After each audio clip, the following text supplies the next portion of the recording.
प्रेरणादायी कहानी। राजेश हॉल में बैठकर टीवी देख रहा था। प्रमिला और निर्मला देवी दोनों किचन में काम कर रही थी।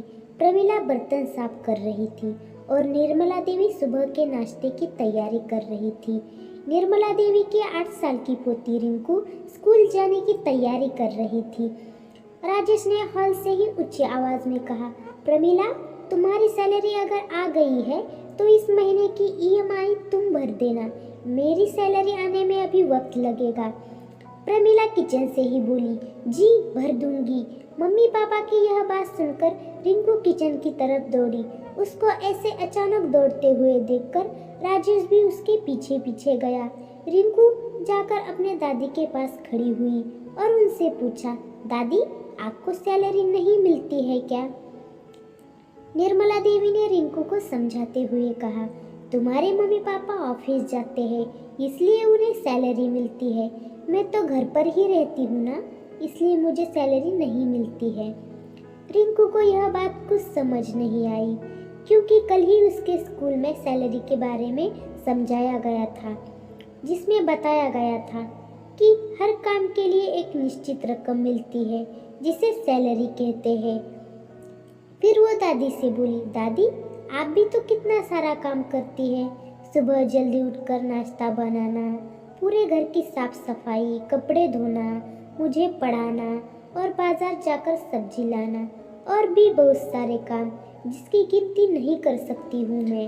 आप यह सब कुछ अच्छे से संभालती है, इसलिए तो मम्मी पापा निश्चित होकर काम पर जा पाते हैं और मुझे भी स्कूल में अच्छे खासे नंबर मिलते हैं। सिर्फ आपकी वजह से क्या इन कामों की कोई वैल्यू नहीं है? रिंकू की बातें सुनकर सब कुछ देर के लिए शांत हो गए। 8 साल की छोटी सी बच्ची इतना कुछ सोच रही थी, वह गलत भी तो नहीं था। राजेश और प्रमिला के पास इसका कोई भी जवाब नहीं था, लेकिन निर्मला देवी के पास था। वो बोली, कौन कहता है कि मुझे सैलरी नहीं मिलती? माना कि मुझे पैसों के रूप में सैलरी नहीं मिलती, लेकिन मुझे जिस रूप में सैलरी मिलती है उसकी तो कोई कीमत ही नहीं हो सकती है। मैं घर की सारी जिम्मेदारियां संभालती हूँ तो मुझे तुम्हारी मम्मी एक सहेली की तरह मदद करती है। तेरी माँ की यही दोस्ती मेरे लिए किसी सैलरी से कम नहीं है। जब मुझे पैसों की ज़रूरत होती है घर में कुछ सामान लाने के लिए, मैं तुम्हारे पापा को बोलती हूँ। वो मुझसे कभी ये नहीं पूछता कि इतने पैसे किस लिए चाहिए और झट से दे देता है। तेरे पापा का यह विश्वास मेरी सैलरी है। दादी की यह बात सुनकर रिंकू खुश होकर दादी के गले लगी और बोली, वाह दादी, आप तो बहुत अमीर हैं।